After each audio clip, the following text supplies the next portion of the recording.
Hello everyone and welcome back to the class. आज के इस वीडियो में हम कवर करने वाले हैं अकाउंटेंसी के एमसीक्यूज़। सो इस सेशन में आपके लिए टोटल 50 एमसीक्यूज़ मैं लेकर कर आई हूँ और आज की इस वीडियो में मैं आपको चैलेंज करने वाली हूँ कि आप लोग 45 प्लस स्कोर करना, ठीक है। क्योंकि क्वेश्चंस मैंने कुछ ऐसे चुन के रखे हैं जो हो सकते हैं थोड़े से चैलेंजिंग लगे। अगर आपके 45 प्लस आए इट मीन्स आप लोगों की प्रैक्टिस एकदम प्रो चल रही है, ठीक है।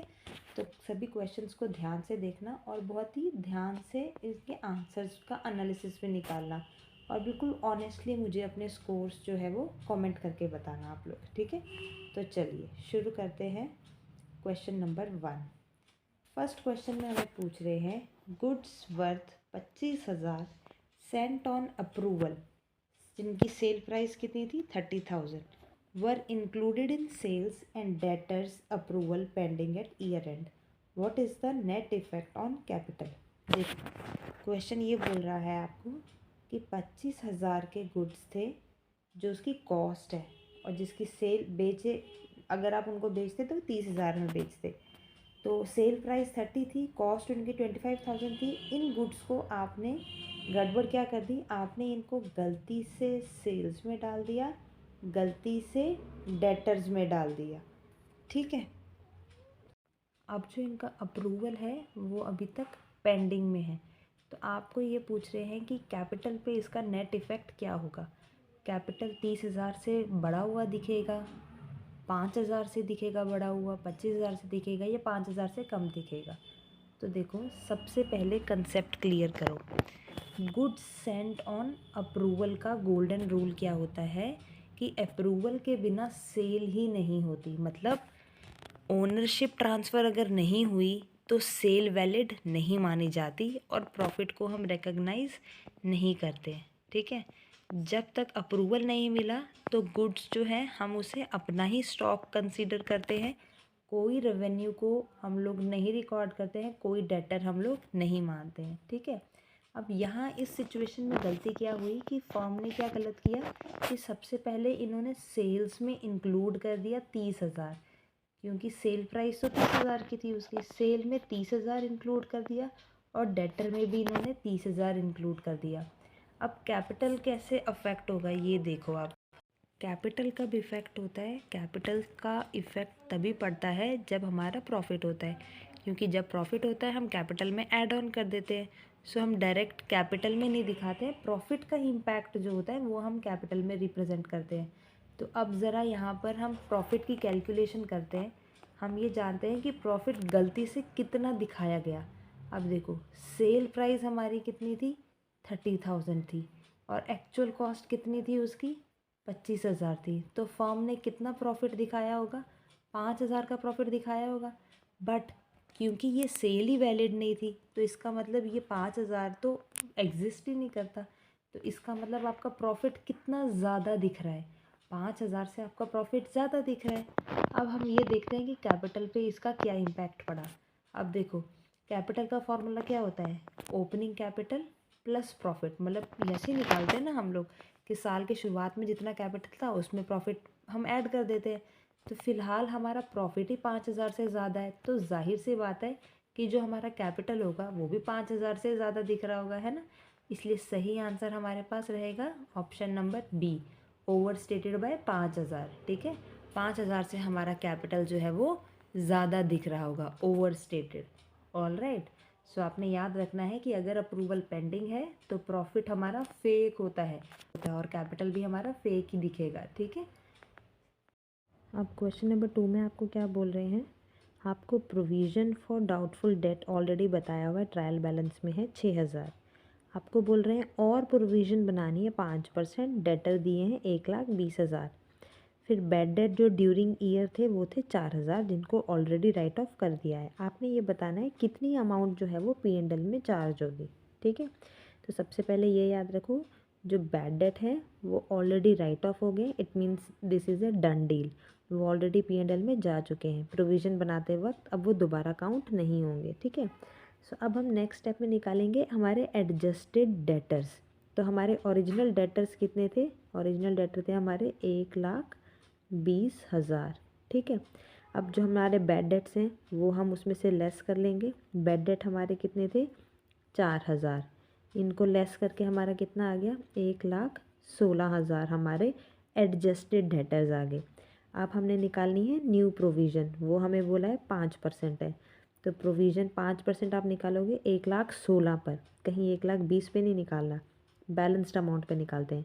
1,16,000 का 5% निकालोगे वो आता है आपके पास 5,800। ठीक है, 5.8 के आ गया। तो इस प्रोविज़न को भी हम लेस कर देते हैं, तो ये जो हमारी फाइनल अमाउंट आएगी ये हमारी होगी एडजस्टेड डेटर्स, और ये हमारी बैलेंस शीट की एसेट साइड में दिखेगी। ठीक है, पर फिलहाल हमें क्वेश्चन में ये पूछा था कि P&L में आपने कौन सी अमाउंट चार्ज करनी है।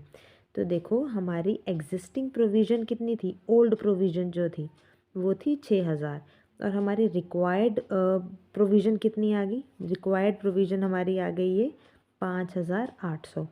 तो जब आपको क्वेश्चन में ओल्ड प्रोविज़न भी दी हुई होती है ना, उस केस में क्या होता है, मान लो अगर ये नहीं दी हुई होती तो हमारा न्यू प्रोविज़न बन गया 5,800, हम 5,800 जो था ना वो P&L में चार्ज कर लेते। पर फिलहाल यहाँ पर आपको ओल्ड प्रोविज़न भी दी हुई है, तब हम क्या करेंगे? 6,000 और 5,800 दोनों का डिफरेंस निकालेंगे। कितना डिफरेंस आ जाएगा? 200 का डिफरेंस आएगा।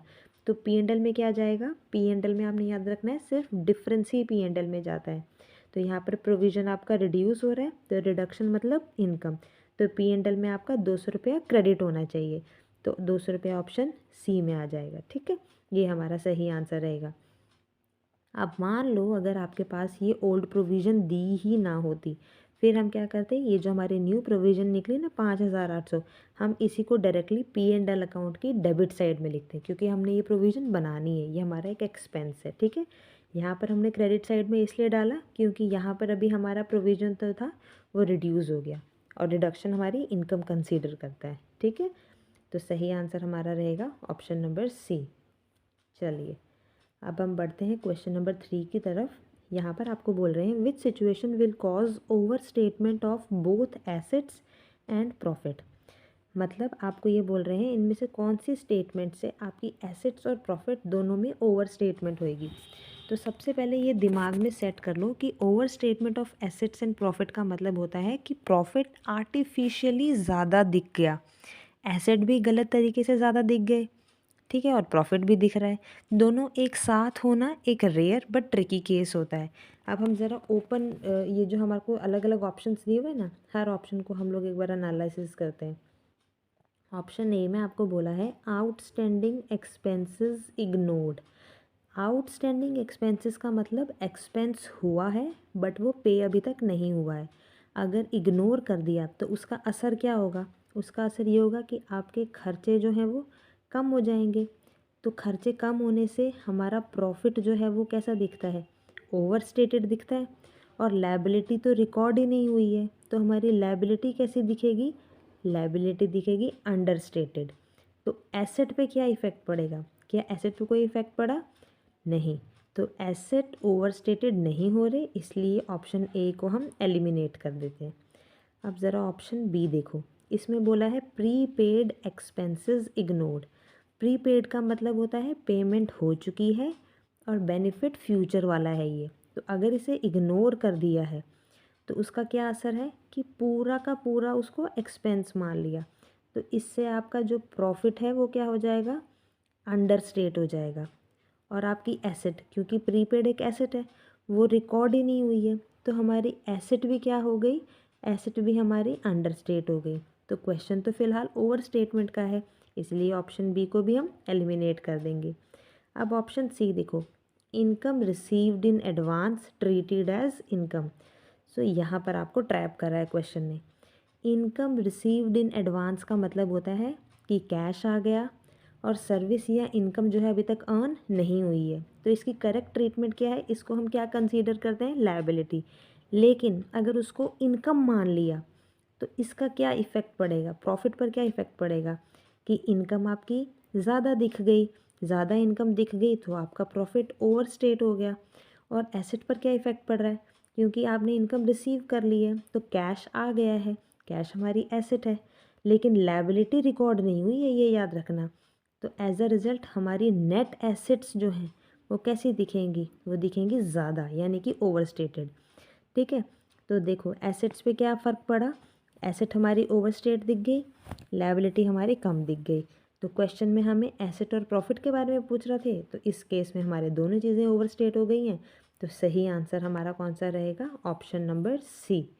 ठीक है, अब एक बार ऑप्शन डी को भी डिस्कस कर ही लेते हैं जब सबको कर रहे हैं। तो डी में पूछा है डेप्रिसिएशन चार्ज्ड इन एक्सेस। तो एक्सेस डेप्रिसिएशन का मतलब होता है कि खर्चा ज़्यादा हो गया। तो ज़्यादा खर्चा हो गया तो उस पर क्या असर पड़ेगा, प्रॉफिट हमारे कम हो जाएंगे यानी अंडर स्टेट, और एसेट्स भी हमारी कम हो जाएंगी, वो भी अंडर स्टेट हो जाएगी।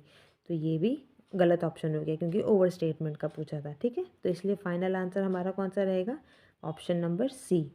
तो आपने याद रखना है, इनकम एडवांस में आए पर इनकम बना दी तो प्रॉफिट भी फेक और बैलेंस शीट भी फेक, दोनों हो जाती हैं। ठीक है, चलिए क्वेश्चन नंबर 4, इसमें हमें पूछ रहे हैं depreciation is charged every year even if the firm incurs loss, this is mainly due to.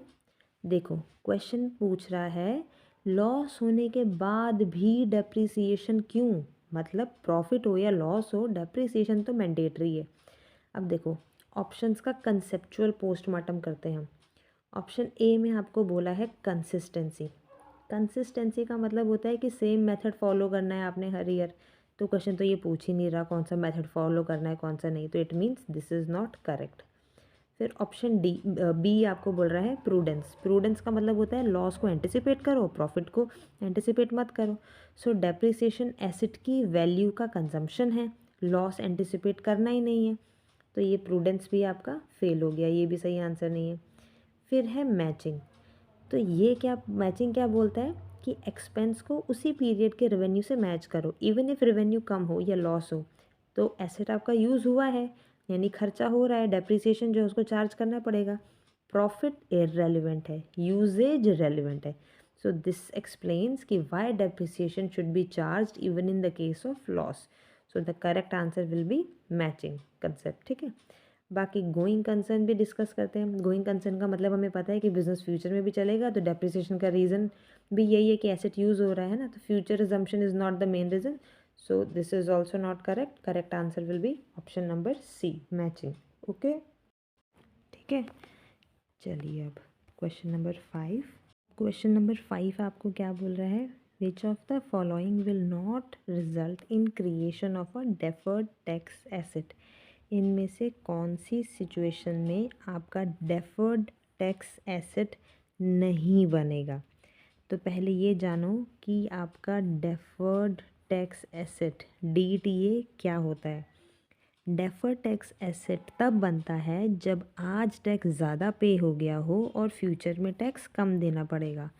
Simple language में हम कहें तो अकाउंटिंग प्रॉफिट आपका कम हो और टैक्स प्रॉफिट ज़्यादा हो, तो अभी टैक्स बर्डन आपका ज़्यादा हो जाएगा और फ्यूचर में आपको रिलीफ मिल जाएगी। ठीक है, अब ज़रा ऑप्शंस को एनालाइज करते हैं हम।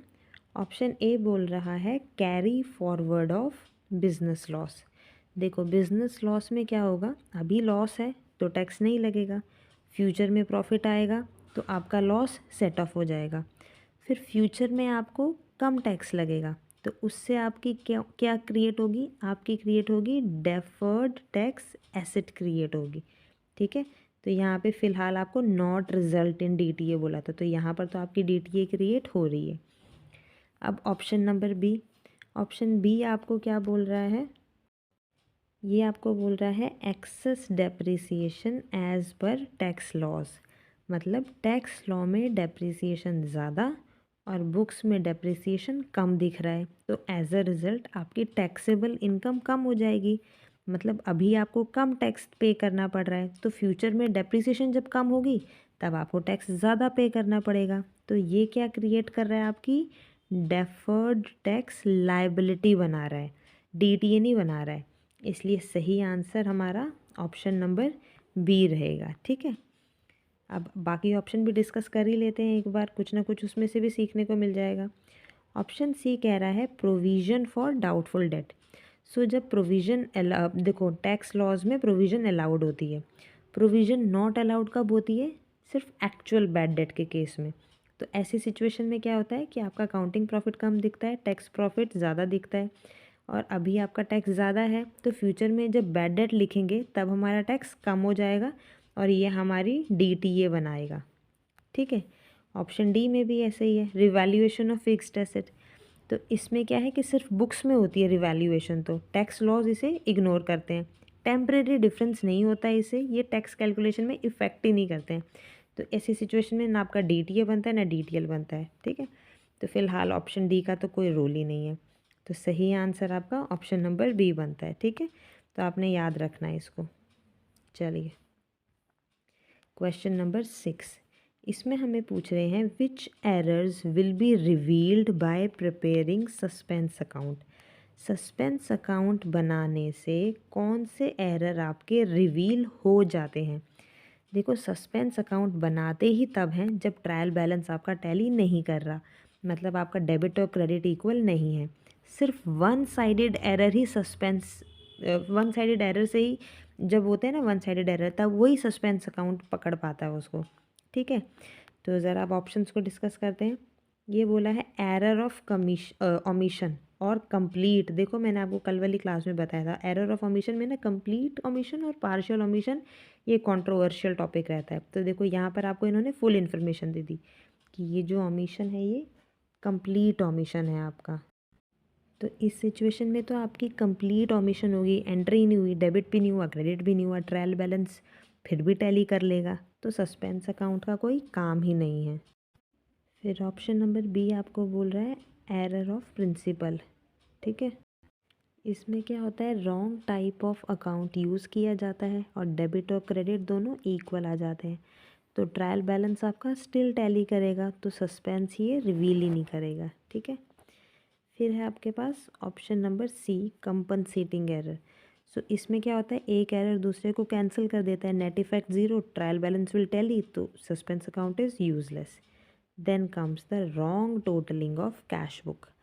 सो इसमें क्या है, कैश बुक डेबिट साइड गलत टोटल कर दिया मान लो आपने, तो एरर आपका सिर्फ एक ही साइड में इफेक्ट हो रहा है, ट्रायल बैलेंस आपका मिसमैच हो गया, एज अ रिजल्ट आपको सस्पेंस अकाउंट खोलना पड़ेगा, तो this will be revealed by suspense. ठीक है, तो सही answer will be option number D, wrong totalling of cash book.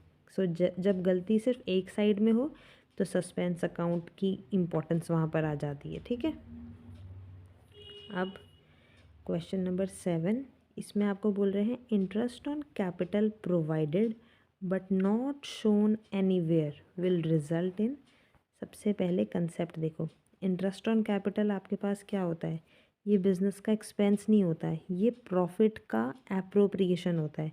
मतलब पहले प्रॉफिट कैलकुलेट होता है, फिर इंटरेस्ट ऑन कैपिटल डिडक्ट होता है बाद में।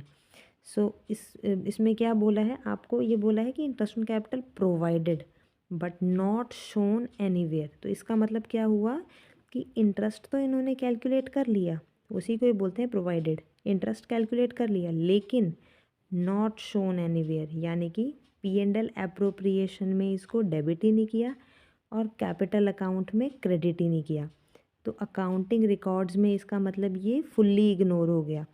तो अब इसका प्रॉफिट पे क्या असर पड़ेगा, अगर इसका करेक्ट ट्रीटमेंट होता तो प्रॉफिट से इंटरेस्ट डिडक्ट होता, लेकिन यहाँ पर इंटरेस्ट डिडक्ट हुआ ही नहीं, तो प्रॉफिट आपका ज़्यादा दिख रहा है, तो इसका मतलब आपका प्रॉफिट कैसा है, प्रॉफिट है आपका ओवर स्टेटेड। ठीक है, अब देखो लायबिलिटीज़ या कैपिटल पे क्या इसका इफेक्ट पड़ेगा ये भी जान लेते हैं, क्योंकि ऑप्शन में प्रॉफिट के अलावा लायबिलिटी को भी डिस्कस किया हुआ है इन्होंने। So interest on capital capital account में क्रेडिट होता है और लायबिलिटी नहीं बनती, इसीलिए लायबिलिटीज़ पे तो इसका कोई इफेक्ट नहीं होगा। ठीक है, तो ज़रा ऑप्शंस को डिस्कस करते हैं। ऑप्शन ए बोला है ओवर स्टेटमेंट ऑफ प्रॉफिट, तो देखो सबसे ए ऑप्शन में ओवर स्टेटमेंट बोला है ना यहाँ पर आपको, तो जब आपने इंटरेस्ट ऑन कैपिटल चार्ज ही नहीं किया तो आपका एप्रोप्रिएशन ही नहीं किया, तो प्रॉफिट आपका फेक दिख रहा था, ज़्यादा दिख रहा था, इस वजह से वो ओवर स्टेटेड दिख रहा था। तो सही आंसर हमारा है option number A, over statement of profit. ठीक है, अब क्वेश्चन नंबर 8, इसमें हमें बोल रहे हैं which of the following is not an operating activity as per cash flow statement. Cash flow statement के हिसाब से आपने बताना है इनमें से कौन सी ऑपरेटिंग एक्टिविटी नहीं है। पहले हम ये जानते हैं ऑपरेटिंग एक्टिविटीज़ कौन सी होती हैं। मेन बिजनेस से रिलेटेड जब कैश फ्लो होता है जैसे कि परचेज, सेल, रेवेन्यू, एक्सपेंस, ये होती हैं ऑपरेटिंग एक्टिविटीज़। ठीक है, अब ज़रा ऑप्शन को देखते हैं। ऑप्शन ए में बोला है कैश पेड टू सप्लायर। तो कब पे करोगे? जब आप रॉ मटेरियल या गुड्स को परचेज़ करोगे। सो ये तो हमारी कोर बिजनेस एक्टिविटी है, तो ये ऑपरेटिंग एक्टिविटी है। आपको क्वेश्चन में नॉट पूछा है। ठीक है, तो ये गलत हो गया ऑप्शन। फिर है कैश रिसीव्ड फ्रॉम कस्टमर। कब रिसीव होता है कस्टमर से कैश? जब आप उनको गुड्स या सर्विसेज बेचते हो, वो भी प्राइमरी रेवेन्यू है, ये भी ऑपरेटिंग एक्टिविटी है, इसको भी छोड़ देते हैं। फिर है cash paid for income tax. देखो इनकम टैक्स क्या है? It is related to operating profit. अब AS3 के अकॉर्डिंग नॉर्मली ऑपरेटिंग एक्टिविटी जो है ये cash paid for income tax जो है इसे कंसीडर करती है इसको। मतलब आप AS3 को जब आप रेफ़र करोगे तो वहाँ पर ये मेंशन है कि when you are paying income tax, तो उसे भी आपने ऑपरेटिंग एक्टिविटी को कंसीडर में लेकर कराना है, कंसिड्रेशन करनी है आपने उसकी। तो ये भी हमारा सही नहीं रहा ऑप्शन।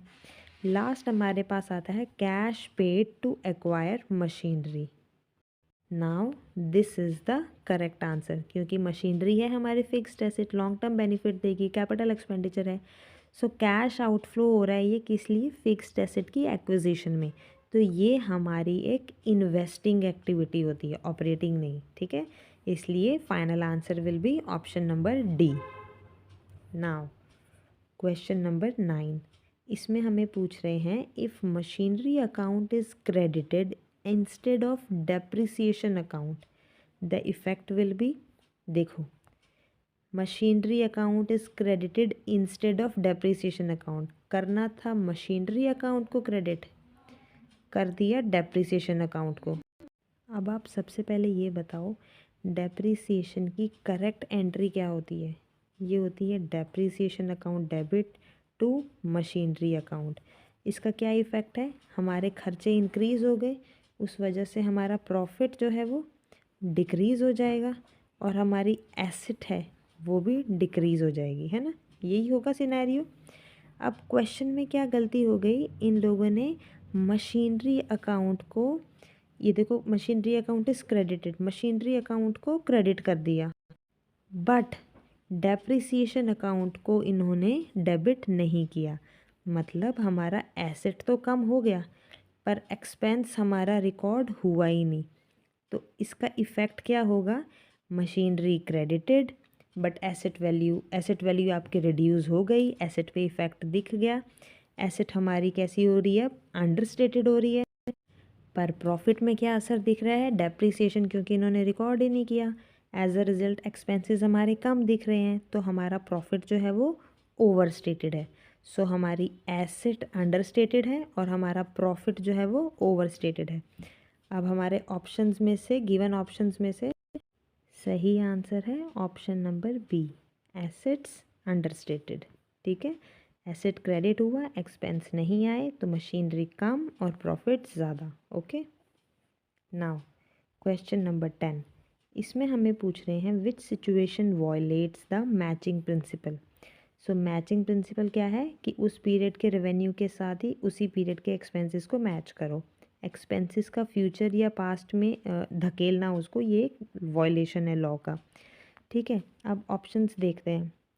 वॉयलेशन बताना है आपने कब हो रहा है मैचिंग प्रिंसिपल का। पहला है चार्जिंग डेप्रिसिएशन, तो मतलब एसेट यूज़ हुआ है इस ईयर, एक्सपेंस चार्ज हुआ, परफेक्ट मैचिंग, नो वॉयलेशन। फिर है create provision for bad debt, sales हुई, रिस्क भी था तो प्रोविजन बना लिया, यहाँ पर भी कोई वॉयलेशन नहीं है। राइटिंग ऑफ प्रीलिमिनरी एक्सपेंसेस, तो प्रीलिमिनरी एक्सपेंसेस दे वर इनकर्ड बिफोर बिजनेस स्टार्ट, इसका बेनिफिट मल्टीपल ईयर में मिलता है। तो अगर एक ही ईयर में लिख दिए आपने, राइट ऑफ कर दिए ना, एक ही ईयर में लिख दिए तो एक्सपेंस को गलत पीरियड में डाल दिया। क्योंकि प्रीलिमिनरी एक्सपेंस को बोलते हैं आने वाले सालों में डिस्ट्रीब्यूट करना होता है, पर यहाँ पर आपने एक ही बार राइट ऑफ कर दिया, तो आपने मैचिंग प्रिंसिपल को ब्रेक कर दिया। तो एज अ रिज़ल्ट आपने वॉयलेशन की वजह से ऑप्शन सी को सही बना दिया। ठीक है, अब एक बार डी ऑप्शन भी डिस्कस कर लेते हैं। Capitalising revenue expenditure.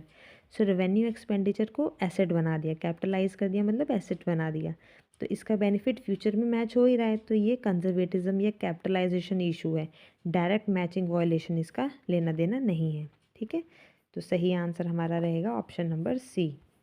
Now 11th question में आपको क्या पूछ रहे हैं, ये आपको बोल रहे हैं which item is never transfer to trading account. कौन सी आइटम को ट्रेडिंग में ट्रांसफ़र आप नहीं करते हो। तो सबसे पहले आपको पता होना चाहिए कि कौन सी करते हैं। ट्रेडिंग अकाउंट में आते हैं आपके सिर्फ डायरेक्ट एक्सपेंसेस और परचेज से रिलेटेड सारे, फैक्ट्री से रिलेटेड सारे खर्चे आते हैं। ठीक है, अब ज़रा ऑप्शंस को डिकोड करते हैं। ऑप्शन ए बोल रहा है ओपनिंग स्टॉक, तो ये तो आता है, ये तो फर्स्ट आइटम होता है ट्रेडिंग अकाउंट का, तो ये तो गलत हो गया। वेजेस हमारे डायरेक्ट एक्सपेंसेस हैं, ये भी आते हैं, ये भी गलत हो गए। फिर कैरिएज आउटवर्ड, अब कैरिएज आउटवर्ड का मतलब आउटवर्ड वर्ड से ये फैक्ट्री के बाहर का खर्चा है, ये है सेल से रिलेटेड खर्चा। तो सेल से रिलेटेड खर्चे कहाँ आते हैं, ये आते हैं P&L अकाउंट में। So this will not be transfer to trading account, so this will be the correct answer. बाकी ऑप्शन डी क्लोजिंग स्टॉक, ये तो ट्रेडिंग अकाउंट में आता ही, ये क्रेडिट होता है। ठीक है, तो सही आंसर आपका फाइनल आंसर रहेगा carriage outward. Now question number 12, इसमें आपको पूछ रहे हैं goods withdrawn by proprietor for personal use but recorded as sales. Goods withdraw किए प्रोप्राइटर ने पर्सनल यूज़ के लिए, बट आपने गलती से क्या कर दिया, उसको सेल मान लिया। तो अब क्या हो गया, इसका असर क्या पड़ेगा। सबसे पहले प्रॉफिट पे, आपकी सेल इंक्रीज़ हो गई क्योंकि आपने सेल दिखा दिया, सेल के बढ़ने से आपका प्रॉफिट भी ओवर स्टेट हो गया। अब ड्राइंग की बात करते हैं। गुड्स विड्रॉ किए गए थे पर वो आपने शो ही नहीं करे, ड्राइंग दिखाई नहीं, तो आपकी जो ड्राइंग है वो कैसी दिखी, अंडर स्टेटेड। अच्छा, अब सेल्स यूजुअली क्रेडिट होती हैं, बट यहाँ पर क्या केस हुआ, यहाँ पर आपके फेक डेटर दिख गए क्योंकि वो गुड्स आपने सेल्स की तरह पे दिखा दिया ड्राइंग की जगह। एज अ रिज़ल्ट आपके डेटर्स जो हैं ये तो झूठ के ही आपके फेक ही इंक्रीज़ हो गए, है ना। तो ज़रा ऑप्शंस को देख लेते हैं।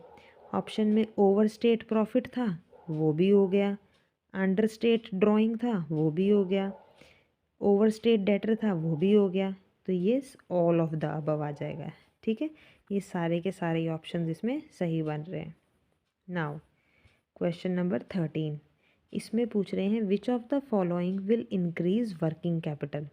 वर्किंग कैपिटल का फॉर्मूला क्या होता है, CA माइनस CL। ठीक है, ऑप्शन वाइज देखते हैं अब हम। Purchase of machinery for cash, आपने बताना है वर्किंग कैपिटल को जो इंक्रीज़ कर रहा है। अगर आप मशीन ख़रीद रहे हो कैश में तो इसका क्या असर पड़ेगा, ज़रा हम देखते हैं। हर चीज़ का ना इफ़ेक्ट हम ज़रा साथ साथ लिखते हैं।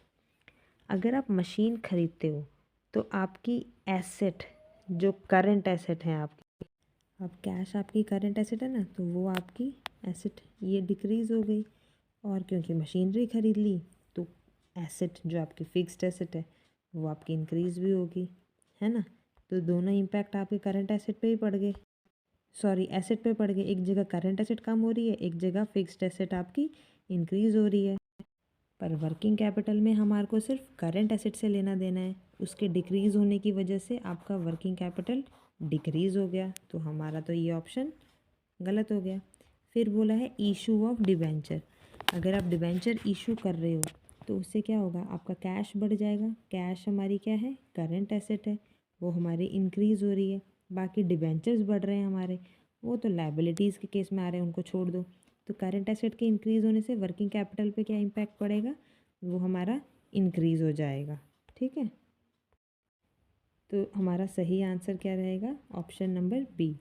अब एक बार दोनों इन पॉइंट्स को भी डिस्कस कर लेते हैं। पेमेंट ऑफ आउटस्टैंडिंग एक्सपेंसेस, आपने पेमेंट कर दी, कैश आपका कम हो गया, यानी करंट एसेट आपकी कम होगी और आपकी लायबिलिटी भी कम होगी, करंट लायबिलिटीज़ भी कम होगी, दोनों चीज़ें कम होगी तो वर्किंग कैपिटल पे कोई चेंज नहीं पड़ा। फिर रिडम्पशन ऑफ प्रेफरेंस शेयर, आपने शेयर रिडीम कर दिए तो एज अ रिज़ल्ट आपका कैश कम हो गया, तो करंट एसेट कम होने की वजह से वर्किंग कैपिटल आपका ऑटोमेटिकली कम हो जाएगा। तो ये ऑप्शन भी आपका गलत बन गया क्योंकि आपको इंक्रीजिंग पूछा था। तो फाइनल आंसर हमारा रहेगा ऑप्शन नंबर बी। ठीक है। नाउ क्वेश्चन नंबर 14, इसमें हमें पूछ रहे हैं a contingent liability becomes actual liability. तो पहले बेसिक से समझते हैं कॉन्टिंजेंट लायबिलिटी क्या होती है। हमने पिछले लेक्चर्स में बहुत बार समझा है, बट न्यू व्यूअर्स के लिए दोबारा बताती हूँ। कॉन्टिंजेंट लायबिलिटी मतलब एक पॉसिबल ऑब्लिगेशन जो पास्ट इवेंट से अराइज हुई हो लेकिन फ्यूचर अनसर्टेन इवेंट पे डिपेंड करती हो। तो जब तक वो अनसर्टेन इवेंट होता नहीं, लायबिलिटी एक्चुअल होती नहीं। जैसे कि कोर्ट में कोई केस पेंडिंग है, बिल डिस्काउंट कराया, गारंटी गिवन है, ठीक है। अब कन्वर्जन का रूल क्या कहता है, आप वो देखो। कॉन्टिंजेंट जो है वो हमारी एक्चुअल लायबिलिटी कब बनती है, only when uncertain future event actually occurs. तो जब वो हो जाएगी तब वो हमारी जो कॉन्टिंजेंट है वो हमारी एक्चुअल लायबिलिटी बन जाएगी। तो इसलिए सही आंसर क्या दिख रहा है हमें, option number C, the contingency occurs. मतलब जो कोर्ट केस पेंडिंग था, कोर्ट हार गए मान लो, ठीक है। गारंटी देनी थी बिल की, वो इन्वोक हो गई, जो बिल था वो डिसऑनर हो गया। तो अब हमारी अनसर्टेनिटी ख़त्म, अब रियल लायबिलिटी हो गई, अब वो एनफोर्सेबल है। तो ये हमारी बन गई एक्चुअल लायबिलिटी। ठीक है।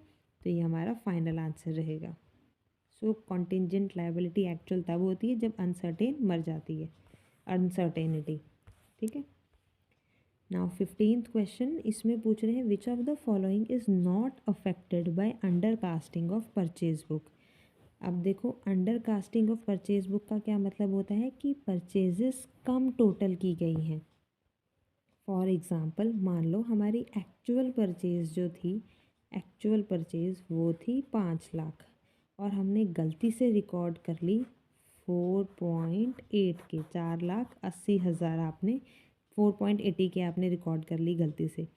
अब इसका क्या इफ़ेक्ट पड़ेगा ज़रा एक बार चेक करते हैं हम लोग।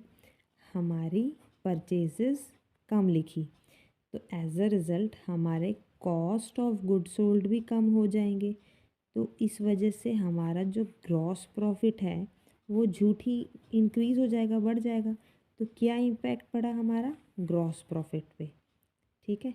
इस पे हमारा इम्पैक्ट पड़ गया। अच्छा, अब ग्रॉस प्रॉफिट बढ़ गया तो जाहिर सी बात है हमारा नेट प्रॉफिट भी बढ़ जाएगा, तो हमारा नेट प्रॉफिट भी अफेक्टेड हो गया।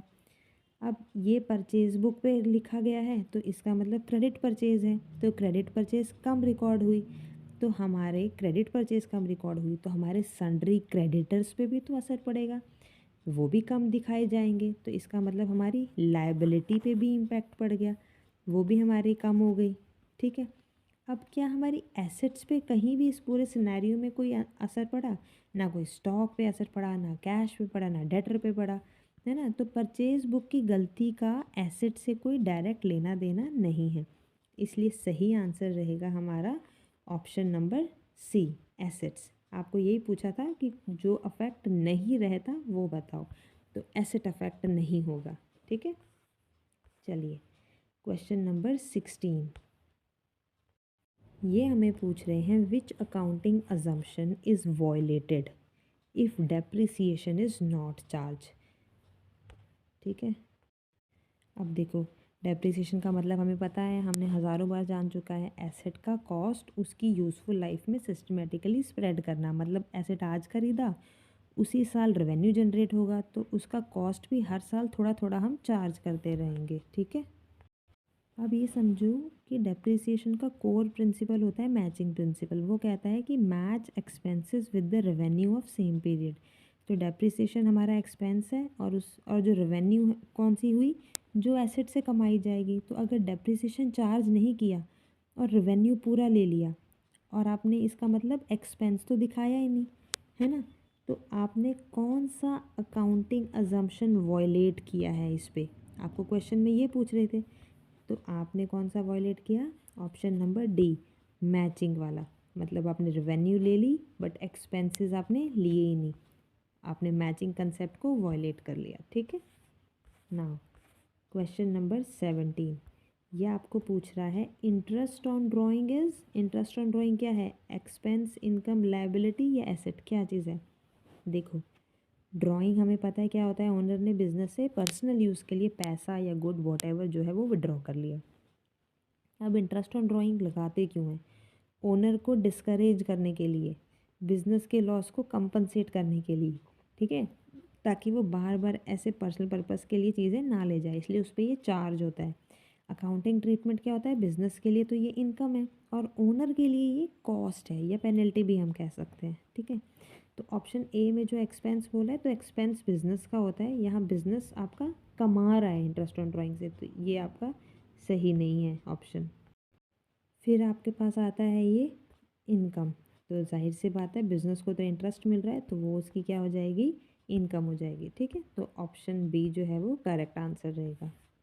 नाउ 18th क्वेश्चन में आपको पूछ रहे हैं which adjustment affects only profit and loss account, इनमें से कौन सा सिर्फ प्रॉफिट एंड लॉस अकाउंट को ही असर करता है? आपने याद रखना है जितनी भी ज़्यादा एडजस्टमेंट्स होती हैं वो P&L में और बैलेंस शीट में होती हैं। ठीक है, ट्रेडिंग अकाउंट में उतनी कंपैरेटिवली कम होती हैं, फिर P&L में भी और कम हो जाती हैं। सबसे ज़्यादा एडजस्टमेंट जो है वो बैलेंस शीट में करनी पड़ती हैं आपको। ठीक है, तो फिलहाल आपको क्वेश्चन में बोल रहे हैं कि इनमें से P&L, केवल P&L को कौन सी एडजस्टमेंट अफेक्ट कर रही है आपकी? तो देखो, आउटस्टैंडिंग रेंट जो है, आउटस्टैंडिंग रेंट जो है ये क्या हम इसकी ट्रीटमेंट करते हैं? P&L में इसको ऐड कर देते हैं, P&L में ऐड हो जाती है, और बैलेंस शीट में इसको क्या करते हैं? लायबिलिटी दिखाते हैं। तो यहाँ पे दोनों इम्पैक्ट कर रहा है, पर आपको सिर्फ ओनली पूछा है। फिर ऑप्शन बी में आपको पूछा है बैड डेट रिटर्न ऑफ, तो ये स्पेशल केस है बैड डेट का, क्योंकि इन्होंने ये शब्द लगा दिया बैड डेट राइट ऑफ, तो ऑलरेडी ये डेटर से माइनस है, तो सिर्फ आपका ये फ़िलहाल लॉस है, तो P&L में ये डेबिट हो जाएगा। बैलेंस शीट पे इसका कोई नया आइटम लगेगा ही नहीं, क्योंकि ये ऑलरेडी एडजस्टेड है, तो ये सिर्फ और सिर्फ P&L से रिलेटेड है, तो सही आंसर रहेगा आपका ऑप्शन नंबर बी। ठीक है, तो आपने याद रखना है रिटर्न ऑफ बोला है तो इसका मतलब वो ऑलरेडी एडजस्टेड है, ओनली P&L स्पेशल लाइन में जाएगा वो। ओके, नाउ 19th क्वेश्चन, इसमें हमें क्या पूछ रहे हैं? Which will cause difference in trial balance, इनमें से कौन ट्रायल बैलेंस में डिफरेंस क्रिएट करेगा? देखो, ट्रायल बैलेंस सिर्फ अर्थमेटिकल एक्यूरेसी चेक करता है, कंसेप्चुअल एरर पकड़ में नहीं आते हैं। ऑप्शंस को देखते हैं। Wrong posting to correct side, मतलब अमाउंट गलत हो सकता है बट डेबिट क्रेडिट आपके इक्वल है, तो कोई डिफरेंस क्रिएट नहीं होगा। फिर है wrong balancing of an account, तो ये अर्थमेटिक मिस्टेक है, डेबिट और क्रेडिट आपका इक्वल नहीं आएगा, तो इस वजह से आपका डिफरेंस आएगा, तो सही आंसर हमारा बनता है option number B. Okay, now question number 20, इसमें आपको क्या बोल रहे हैं? देखो, if closing stock is omitted entirely, closing stock आप पूरा लिखना भूल गए। क्लोजिंग स्टॉक का क्या काम होता है? ट्रेडिंग अकाउंट में हम इसे क्रेडिट साइड में लिखते हैं, ये प्रॉफिट को इंक्रीज़ करता है, और बैलेंस शीट में हम इसे एसेट के रूप में दिखाते हैं। अगर आपने इसे ओमिट कर दिया और वो भी एंटायरली, मतलब दोनों में से कहीं भी नहीं लिखा, तो ट्रेडिंग अकाउंट पे इसका क्या असर पड़ेगा? ट्रेडिंग अकाउंट में क्लोजिंग स्टॉक ऐड नहीं हुआ, तो एज अ रिज़ल्ट आपका कॉस्ट जो है वो ज़्यादा दिखेगा और प्रॉफिट जो है वो कम दिखेगा। और बैलेंस शीट में इसका क्या इम्पैक्ट पड़ेगा कि आपने एक ऐसी पूरी की पूरी एसेट ही नहीं दिखाई, तो एज अ रिज़ल्ट आपकी एसेट जो है वो अंडर स्टेटेड हो जाएगी। ठीक है, तो फ़िलहाल जो आपको गिवन ऑप्शंस हैं उनमें से एसेट की सिर्फ ओवर स्टेटेड की बात हो रही है, बल्कि ये अंडर स्टेट हुई है, और प्रॉफिट अंडर स्टेट आपको यहाँ पे मिल गया है, तो ये ऑप्शन नंबर बी जो है वो सही आंसर रहेगा आपका। ठीक है, नाउ 21 क्वेश्चन केस बेस्ड है ये क्वेश्चन। तो क्वेश्चन आपको पूछ रहा है x limited values stock at cost, cost पे दिखाता है ये, कॉस्ट है 8 लाख और एनआरवी भी इसकी दी हुई है 7,20,000। अब पूछ रहे हैं management still values it at cost. भाई नेट रियलाइजेबल वैल्यू पता है, फिर भी मैनेजमेंट किस पे वैल्यू कर रही है, इसको कॉस्ट पे कर रही है। अब कह रहे हैं प्रॉफिट एंड एसेट पे इसका क्या इम्पैक्ट पड़ेगा। देखो रूल के अनुसार हम स्टॉक को कैसे वैल्यू करते हैं, लोअर ऑफ कॉस्ट और एनआरवी, है ना। तो ऐसी वैल्यू कहते हैं जो लोअर हो। तो जब आपको कॉस्ट और एनआरवी दोनों दी हुई है तो करेक्ट वैल्यू कौन सी बनती थी, लोअर, यानी कि 7,20,000 बनती थी। बट मैनेजमेंट ने कौन सी बुक कर ली है, मैनेजमेंट ने लिखा है 8 लाख। तो अब देखो प्रॉफिट पे इसका क्या असर पड़ेगा।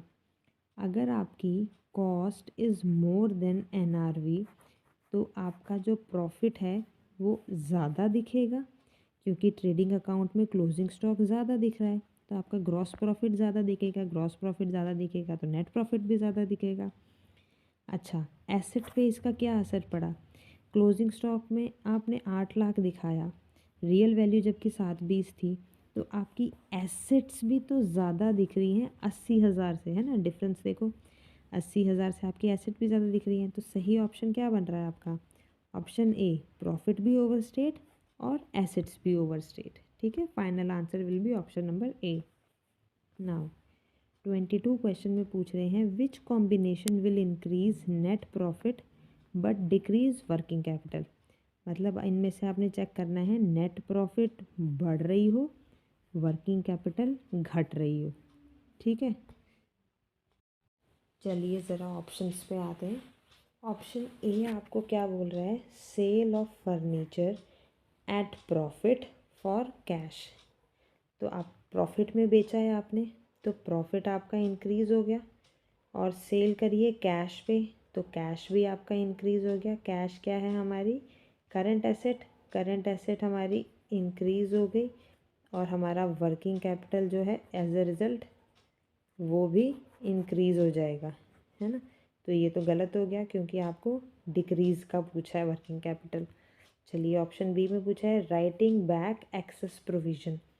आप एक्सेस प्रोविज़न को राइट बैक कर रहे हो तो उससे क्या असर पड़ेगा, प्रोविज़न की वजह से आपकी करंट लायबिलिटी डिक्रीज़ हो जाएगी, जिस वजह से वर्किंग कैपिटल इंक्रीज़ हो जाएगा। तो ये भी गलत है, ये ऑप्शन क्वेश्चन में नहीं पूछा है। फिर पेमेंट ऑफ आउटस्टैंडिंग वेजेस, ये क्या है, हमारे एक्सपेंसेस है ना। एक्सपेंसेस है तो हमारे कैश हमने पे किया, कैश रही हमारी करंट एसेट तो वो डिक्रीज़ हो गई, और हमारा वर्किंग कैपिटल भी डिक्रीज़ हो गया।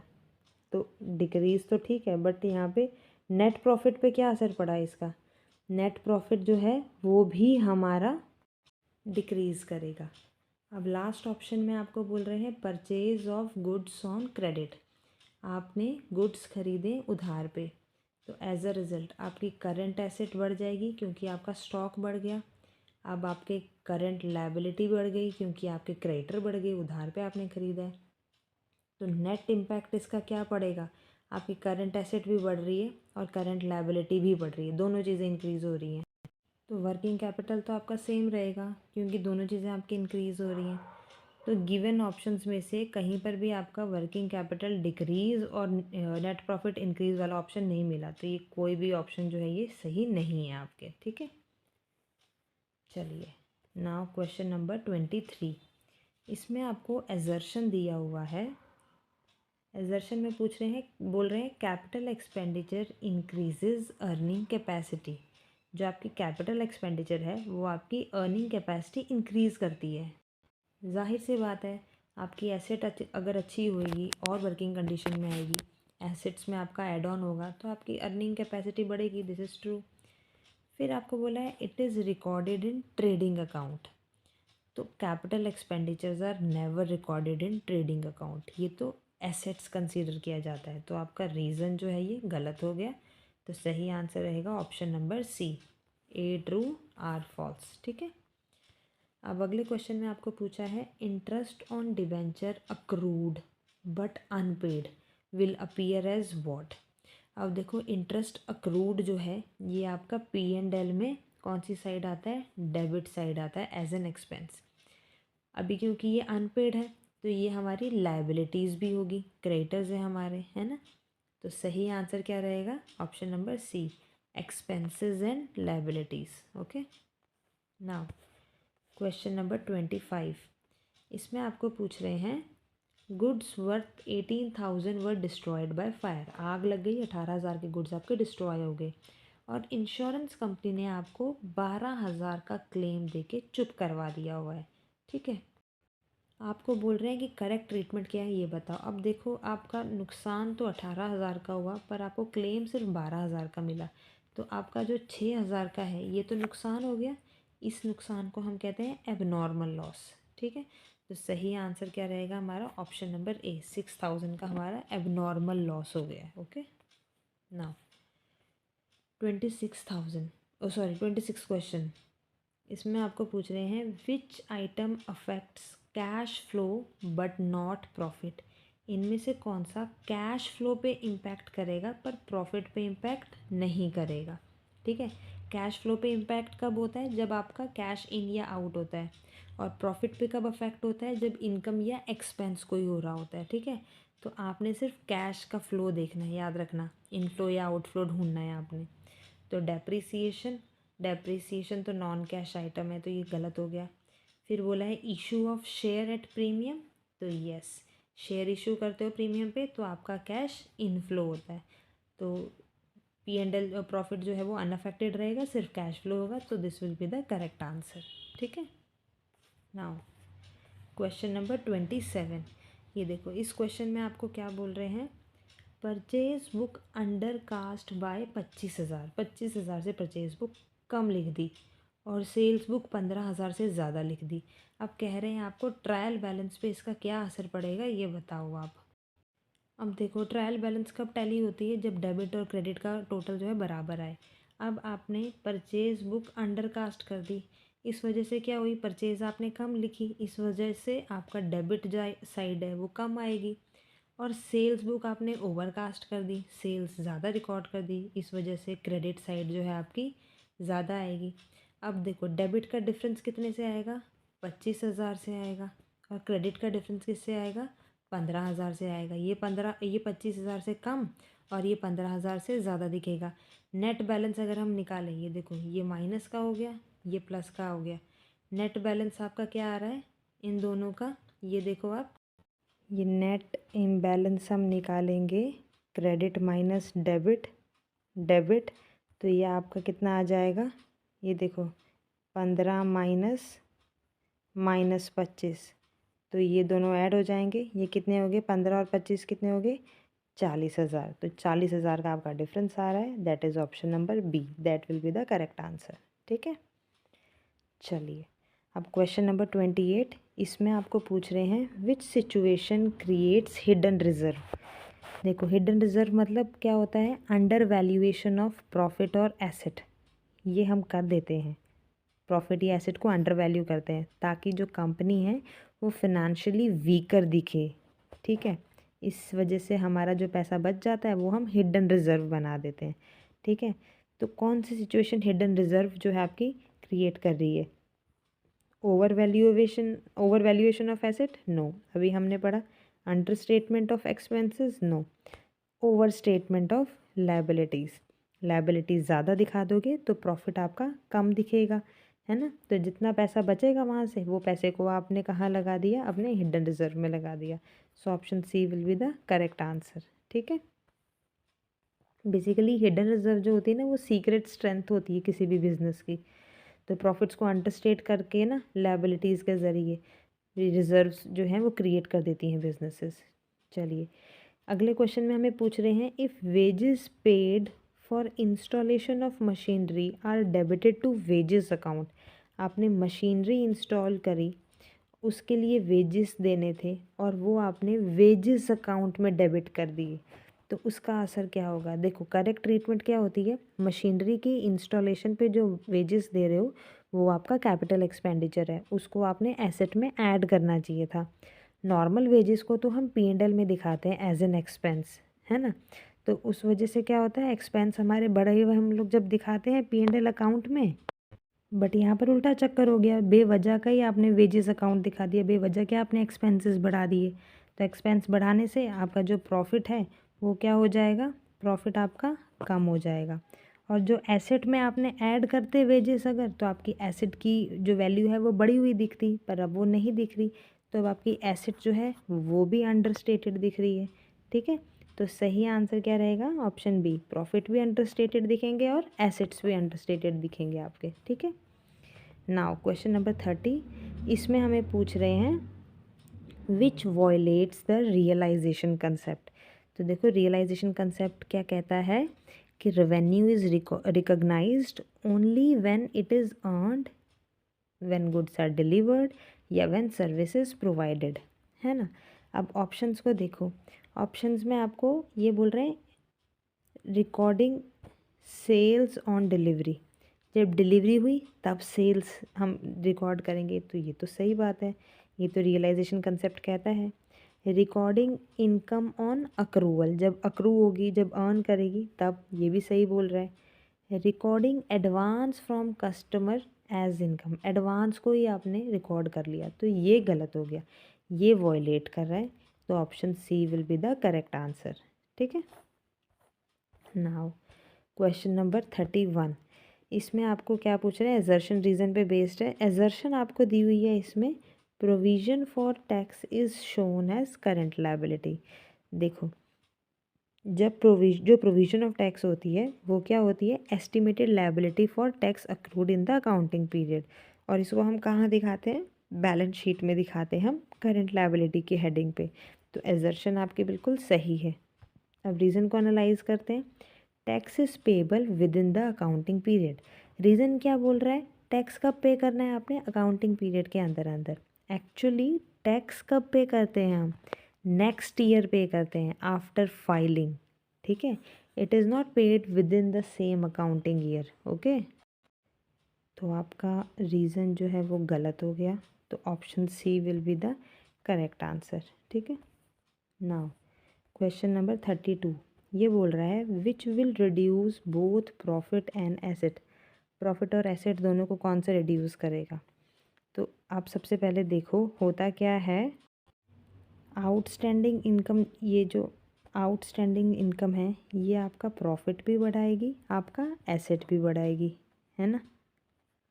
फिर जो डेप्रिसिएशन नॉट रिकॉर्डेड है, डेप्रिसिएशन आपने रिकॉर्ड नहीं किया, तो आपका प्रॉफिट भी बढ़ेगा पर आपका एसेट जो है वो कम हो जाएगा। ठीक है, फिर bad debt return of, bad debt right of करोगे तो आपका प्रॉफिट कम हो जाएगा और एसेट कम हो जाएगा। तो आपको यही पूछा है, दोनों चीज़ें रिड्यूस करनी चाहिए, तो सही answer will be option number C. Okay, now question number 33, इसमें आपको पूछ रहे हैं which is treated as appropriation of profit. अब देखो एप्रोप्रिएशन ऑफ प्रॉफिट जो होता है वो प्रॉफिट एंड लॉस अकाउंट से जो प्रॉफिट आता है ना उसके बाद एप्रोप्रिएट किया जाता है प्रॉफिट को। वो जो प्रॉफिट आता है एप्रोप्रिएशन से, उस प्रॉफिट को फिर ओनर्स में डिस्ट्रीब्यूट किया जाता है, या रिजर्व्स कमीशन वगैरह में आगे डिस्ट्रीब्यूशन होता है उस प्रॉफिट का। ठीक है, तो सही आंसर रहेगा आपका option number C, managers commission as percentage of profit. ठीक है, तो P&L के बाद इसका एप्रोप्रिएशन किया जाता है। ठीक है, इसके अलावा बाकी जितने ऑप्शन हैं ये सारे के सारे बिफोर P&L ही कर लिए जाते हैं, ये सारे P&L में ही ट्रीट हो जाते हैं, बस यही है जो प्रॉफिट के बाद एप्रोप्रिएशन में आता है, मैनेजर कमीशन। ठीक है, चलिए क्वेश्चन नंबर 34, इसमें आपको पूछ रहे हैं डेटर्स आपके 2 लाख के हैं, बैड डेट 5,000 के हैं, एग्जिस्टिंग प्रोविज़न 8,000 का है, न्यू प्रोविज़न 5% बनानी है। आपने बताना है P&L में कितनी अमाउंट आप डालोगे, वैसा ही क्वेश्चन जो हमने अभी अभी अटैम्प्ट किया था। चलिए तो हम निकालते हैं एडजस्टेड गुड डेटर्स पहले। तो आपके ऑलरेडी डेटर कितने दिए हुए हैं, 2 लाख दिया हुआ डेटर आपका। ठीक है, तो इसमें से आपका जो बैड डेट है इसको माइनस करते हैं, 5,000 के बैड डेट हैं आपके, ये लेस करके आपके पास कितनी अमाउंट आएगी, 1,95,000 आपके पास आ गया। अब इसके ऊपर प्रोविज़न बनाने के लिए कितना बोला है, 5% प्रोविज़न बनानी है, तो 1,95,000 का 5% आप निकालोगे, ये आ जाएगा 9,750। ठीक है, तो ये आ गई हमारी न्यू प्रोविज़न। अब आपको ओल्ड प्रोविज़न भी ऑलरेडी क्वेश्चन में गिवन है 8,000। ठीक है, मैंने आपको अभी क्वेश्चन में बताया था, अगर आपको ओल्ड प्रोविज़न भी दी हुई होती है, अगर तो ये ना दी होती तो सिर्फ सीधा न्यू प्रोविज़न को ये आप क्या करते, P&L अकाउंट में दिखाते। पर क्योंकि आपको न्यू प्रोविज़न भी दी हुई है और ओल्ड प्रोविज़न भी दी हुई है, तो आप क्या करोगे, न्यू और ओल्ड का डिफरेंस निकालोगे। ये कितना आ गया आपके पास, 1750। तो अब आप 1750 को चार्ज करोगे प्रॉफिट एंड लॉस अकाउंट की डेबिट साइड में। ठीक है, so correct answer will B 1750। Okay, now question number 35, इसमें हमें पूछ रहे हैं which item is excluded when computing funds from operation.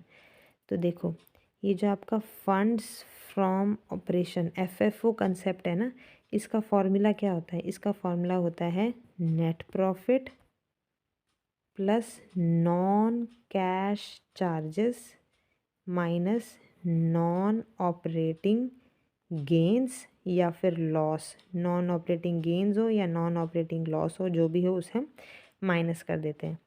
तो इसके अंदर डेप्रिसिएशन, अमोर्टाइजेशन ये आता है, पर एप्रोप्रिएशन नहीं आता, और जो आप रिजर्व्स में ट्रांसफ़र करते हो चीज़ें वो नहीं आती हैं आपके पास। ठीक है, तो आपको यही पूछा है कि एक्सक्लूडेड कौन सा है।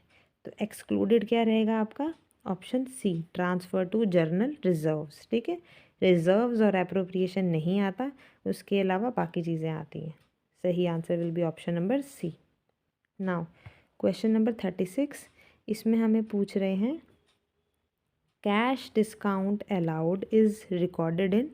देखो, कैश डिस्काउंट अलाउड क्या होता है, discount given to customer for early payment. So it is booked in cash book at the time of payment and it is also posted to discount allowed account in the ledger for the P&L effect. So the correct answer will be option number C, cash book and ledger. Both cash and P&L are captured here. Okay.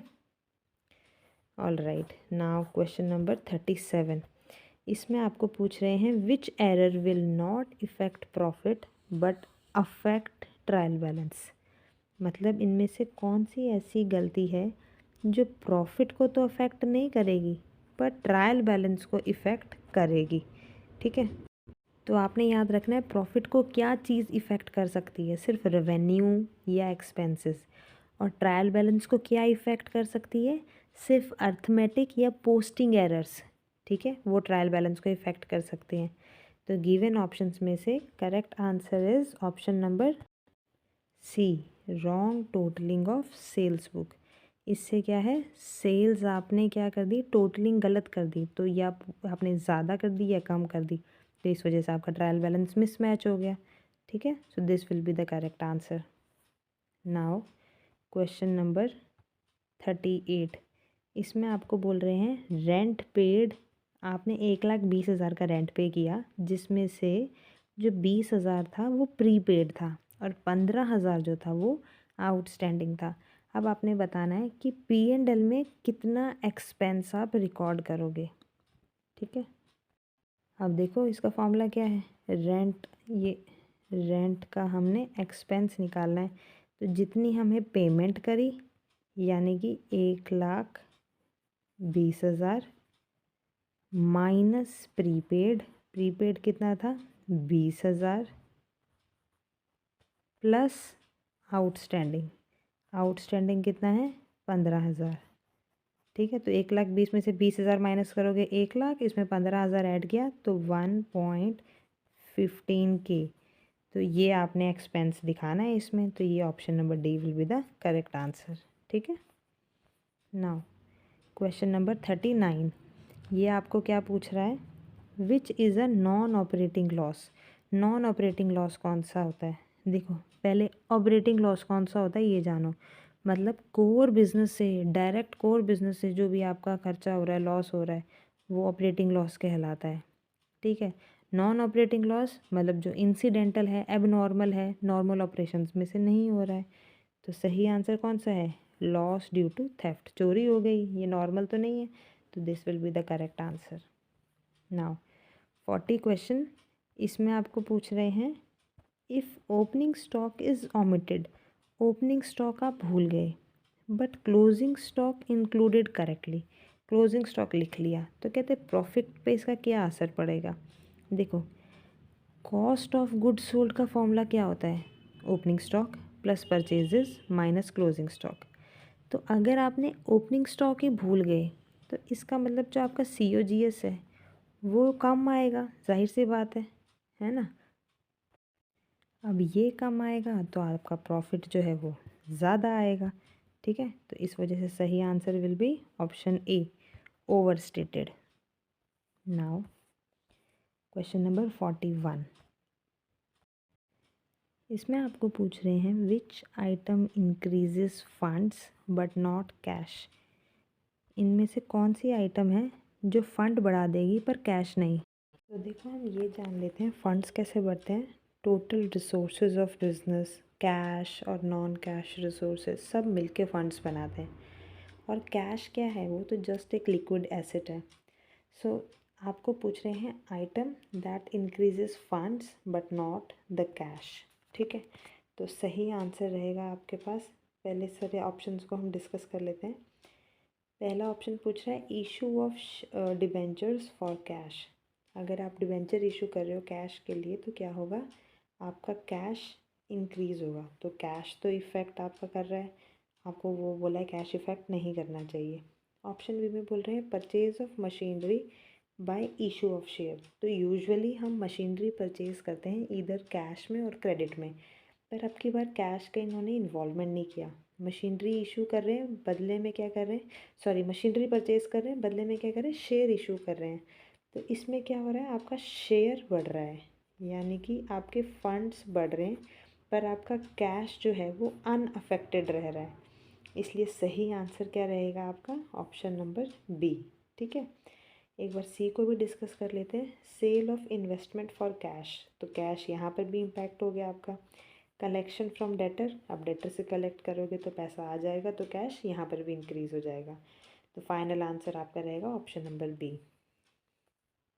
Now 42 question, इसमें आपको पूछ रहे हैं assertion बोला है deferred revenue expenditure is written off over years. बिल्कुल सही, सही बात है, ऐसा ही होता है। जो डेफर्ड रेवेन्यू एक्सपेंडिचर होता है सिंस हाई अमाउंट में होता है तो इसलिए हम उसको क्या करते हैं, मोर देन 1 ईयर के लिए उसको डेफर कर देते हैं। रीज़न दे रहे हैं it benefits more than 1 accounting period, exactly and absolutely. 1 साल से ज़्यादा आपको बेनिफिट देता है इसलिए उसे डेफर करते हैं। तो option A will be the correct answer, दोनों सही हैं और उसकी एक्सप्लेनेशन भी सही है।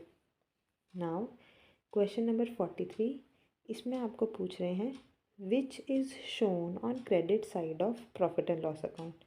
प्रॉफिट एंड लॉस की कौन सी ये क्रेडिट साइड में दिखता है। तो P&L का याद करो, क्रेडिट साइड में क्या चीज़ें आती हैं, इनकम्स और गेंस, ठीक है। ज़रा ऑप्शन को एनालाइज करते हैं।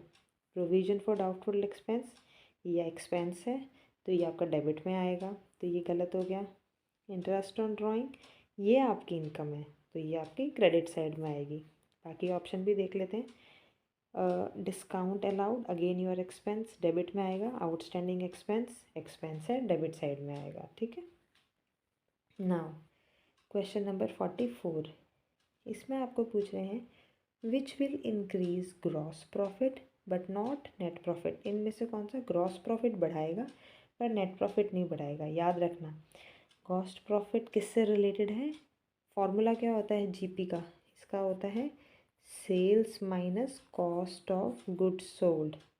तो anything that is affecting COGS directly, it means that is affecting gross profit.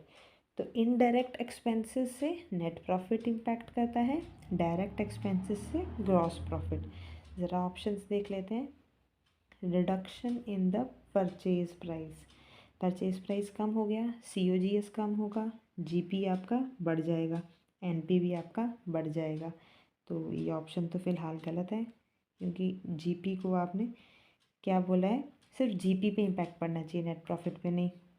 फिर increase in carriage inward, again expense है, COGS बढ़ जाएगा, GP कम हो जाएगा, है ना।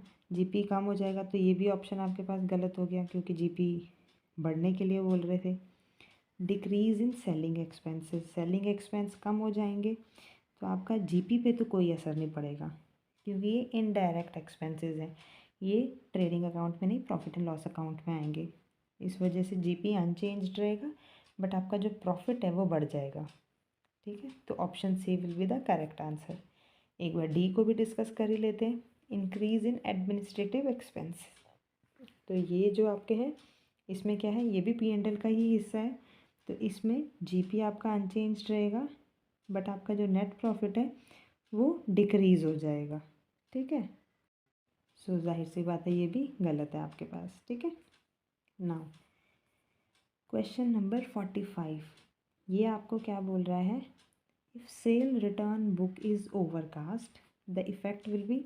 अगर आपने सेल रिटर्न बुक को ओवरकास्ट कर दिया, मतलब ज़्यादा रिकॉर्ड कर दिया, तो उसका इफ़ेक्ट क्या पड़ेगा, आपकी सेल्स जो हैं वो कम हो जाएंगी, सेल्स कम होंगी तो प्रॉफिट भी कम होगा, और सेल्स कम होंगी तो डेटर्स भी कम होंगे आपके। तो सही आंसर क्या रहेगा आपके पास, सही आंसर आपके पास रहेगा, तो ऑप्शन में आपको डेटर भी अंडरस्टेटेड दिया है, प्रॉफिट भी अंडरस्टेटेड दिया है, पर सही आंसर हम टिक करेंगे इसको, सॉरी डेटर्स अंडरस्टेटेड को, क्योंकि सेल्स जो है वो डायरेक्टली तो डेटर्स के साथ ही लेना देना है उसका। ठीक है, तो option B will be the correct answer. Now 46th question में हमें पूछ रहे हैं, which accounting concept justifies charging depreciation on fully paid asset. तो देखो, फुल्ली पेड एसेट मतलब no more cash outflow and you are still charging depreciation, it means expenses matching with revenue. So what does it justifying, it is justifying going concern principle। वो यही बताती है ना, asset is useful and business is ongoing, so the correct answer will be option number D, going concern। now question number 47, इसमें बोल रहे हैं commission payable है मैनेजर को कितना, 10% of profit after charging such commission, और प्रॉफिट जो है बिफोर कमीशन आपको दिया हुआ है 1,10,000, तो आपने बताना है कमीशन कितना होगा, कैलकुलेट करना है। तो आपने यहाँ पे ध्यान देना है, यहाँ पर आपको बोला है आफ्टर चार्जिंग सच कमीशन, तो मैनेजर कमीशन का फॉर्मूला होता है जितना भी आपके पास नेट प्रॉफिट है इनटू रेट। अगर तो यहाँ बिफोर चार्जिंग होता तो हम 100 लिख देते, क्योंकि आफ्टर चार्जिंग है तो 100 में हम प्लस रेट भी कर देंगे। तो फॉर्मूला के अकॉर्डिंग नेट प्रॉफिट हमारे पास कितना है, ये है 1,10,000, है ना, 110 के, रेट है 10 डिवाइडेड बाय 100 प्लस करना है तो 110, तो सही आंसर क्या आ जाएगा आपके पास, 10,000। ठीक है, ये ऑप्शन नंबर ए। चलिए क्वेश्चन नंबर 48, इसमें आपको पूछ रहे हैं which item affects only balance sheet, सिर्फ बैलेंस शीट को कौन सी अफेक्ट करती है। तो ये देखो, सबसे पहले आपको दिया है क्लोजिंग स्टॉक, तो क्लोजिंग स्टॉक जो है ट्रेडिंग और बैलेंस शीट दोनों को अफेक्ट करती है, तो ओनली बैलेंस शीट पूछा है इसलिए ये गलत हो गया। फिर आउटस्टैंडिंग वेजेस जो है ये प्रॉफिट एंड लॉस और बैलेंस शीट दोनों को मैच अफेक्ट करती है, ये भी गलत हो गया। फिर प्रोविज़न फॉर टैक्स जो है ये भी पी एंड एल और बैलेंस शीट दोनों को इफेक्ट करती है, ये भी गलत हो गया। फिर है कैपिटल इंट्रोड्यूस, तो ये सिर्फ आपकी बैलेंस शीट को अफेक्ट करती है, so this will be the correct answer. ठीक है, नाउ 49th क्वेश्चन, इसमें आपको पूछा है which is not a cash equivalent. तो कैश इक्विवेलेंट क्या होते हैं, highly liquid, they are short term safe investment and they are readily convertible to cash. So जो आपके ट्रेजरी बिल्स हैं, है ना, ट्रेजरी बिल्स हैं, आपको ऑप्शन में दिया हुआ है bank overdraft, repayable on demand, equity share और short term deposits. So question में आपको पूछा है नॉट अ कैश इक्विवेलेंट, कौन से नहीं है, तो ट्रेजरी बिल एक कैश इक्विवेलेंट है, ये गलत हो गया। बैंक ओवरड्राफ्ट तो खैर ये हमारी लायबिलिटी है, ये तो गलत ही ऑप्शन है। फिर आपके पास है ऑप्शन सी इक्विटी शेयर्स, तो इक्विटी शेयर्स जो है ये, सॉरी ये गलत मैंने टिक कर दिया, इक्विटी शेयर्स जो है ये आपके not a cash equivalent, option C will be the correct answer. ठीक है, बाकी जो शॉर्ट टर्म डिपॉजिट है ये भी आपके कैश इक्विवेलेंट है, C will be the correct answer. Okay. Now the last question of today's class. इसमें पूछ रहे हैं which adjustment results in double effect on final accounts. तो डबल इफेक्ट क्या करता है, मतलब ट्रेडिंग अकाउंट को भी असर कर रहा है और बैलेंस शीट को भी कर रहा है, दो जनों को अफेक्ट कर रहा है। तो पहले आपको क्या बोला है, बैड डेट रिटर्न ऑफ, तो ये P&L की डेबिट साइड में आएगा और आपकी एसेट को डिक्रीज़ करेगा। डेप्रिसिएशन क्या करता है, P&L की डेबिट साइड में आएगा, एसेट को डिक्रीज़ कर रहा है। क्लोजिंग स्टॉक क्या करेगा, ये ट्रेडिंग में आप दिखाओगे क्रेडिट साइड में और एसेट को इंक्रीज़ करेगा। और जो मैनेजर की सैलरी है ये P&L अकाउंट की डेबिट साइड में आएगा और लायबिलिटी और एसेट में ये डायरेक्टली नहीं आता है। ठीक है, ये इनकी ट्रीटमेंट्स थी। सो डबल इफ़ेक्ट पूछा है तो ये आपका ट्रेडिंग और बैलेंस शीट दोनों में आना चाहिए, तो ये रहेगा इन ऑप्शंस में से option number C, closing stock. ये आपका ट्रेडिंग की क्रेडिट साइड में और बैलेंस शीट की एसेट साइड में आता है। ठीक है, तो ये आपका क्लासिक डबल इफ़ेक्ट एडजस्टमेंट का एक एग्जाम्पल है। ऑल राइट, तो ये थे हमारे आज के 50 क्वेश्चंस। तो अगर आपने ऑनेस्टली बताना है मुझे, आपके 45 प्लस आए हैं, तो let me tell you are going on the right track. Very good. अगर आपके इससे कम आए हैं so keep practising, I will be helping more every day. हर दिन नए क्वेश्चंस आपके पास आते रहेंगे। ठीक है, तो और ही ऐसे चैलेंजिंग क्वेश्चंस मैं आप लोगों के लिए लेकर आती रहूँगी। अगर कोई स्पेसिफिक टॉपिक आपको चाहिए तो do let me know in the comment. So till then take care and happy learning.